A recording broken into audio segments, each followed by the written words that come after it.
Good morning, Ignite students, and welcome to week 3, our last week of our series, The You Effect. Today, my goal is to help you understand that you have the ability to change the effects that you have on other people and to regain that influence that you may have lost over time. So sometimes in life we mess up. We slip up, we make mistakes, we say the wrong thing at the wrong time, and what's the effect? We lose influence. Sometimes this happens in one big way where we make one really big mistake and we lose a lot of influence. And sometimes this happens in a small way over a long period of time. How we treat people can increase or decrease the influence that we have on people.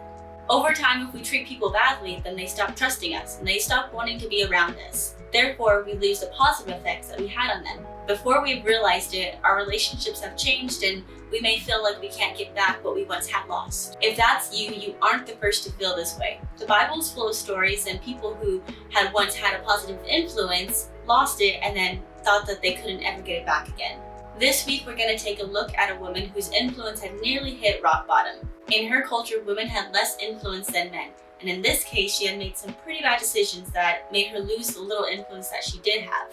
We're going to take a look at Luke chapter 7, verse 36 through 38. When one of the Pharisees invited Jesus to have dinner with him, he went to the Pharisee's house and reclined at the table.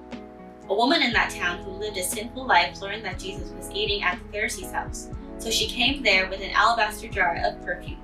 As she stooped beneath him at his feet weeping, she began to wet his feet with her tears. Then she wiped them with her hair, kissed them, and poured perfume on them.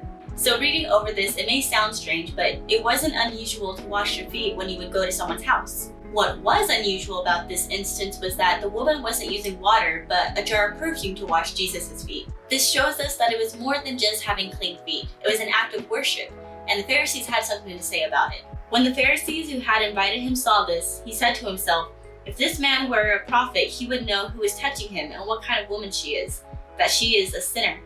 The thing about this passage is that the Pharisees had Jesus all wrong. They thought that he would back away from being touched by such a sinful woman, when in reality it was the exact opposite. This is exactly the kind of people Jesus was drawn to and the kind of people that were drawn to Jesus, and he preferred it that way. People with little to no influence, people who were sinners, and people who had once had a positive effect on people but had lost it were all drawn to Jesus. In Luke 7:41 through 48, we see his response to this. Then he turned towards the woman and said to Simon, "Do you see this woman? I came into your house. You did not give me any water for my feet, but she has wet my feet with her tears and wiped them with her hair. You did not give me a kiss, but this woman from the time I entered has not stopped kissing my feet. You did not put oil on my head, but she has poured perfume on my feet. Therefore I tell you, her many sins have been forgiven, as her great love has shown. But whoever has been forgiven little loves little." Then Jesus told her, "Your sins are forgiven."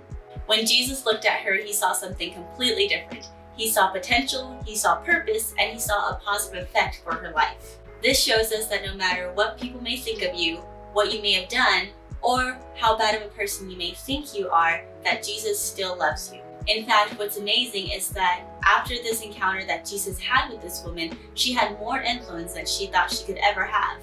Her you effect may have almost been gone, but it became bigger than she could have ever imagined. Because she decided to take a step towards Jesus, her story was redeemed through Jesus. Her lost influence and her lost reputation were not lost forever. And this leads us to our big idea for today, which is, because of Jesus, we can change the effect we have on others.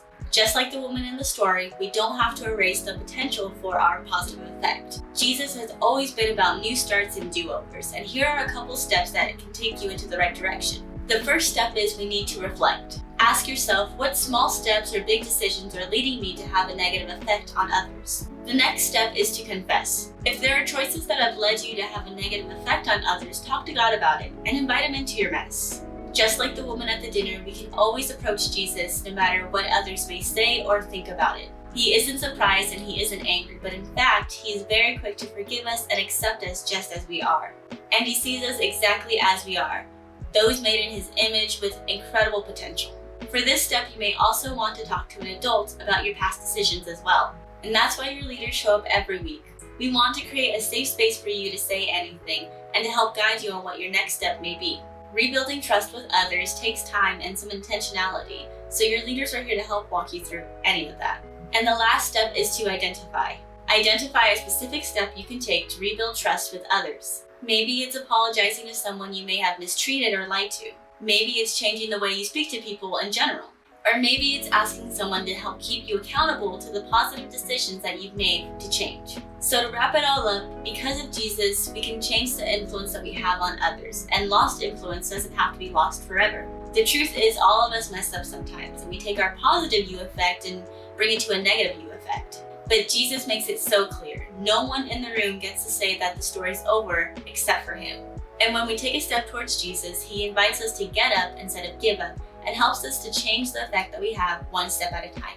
So that's it for me. We love you so much, Ignite. We'll see you tonight for our Zoom meeting at 7 p.m. I'll see you tomorrow night for our game night at 7 p.m. on Zoom as well. Love you guys. Bye.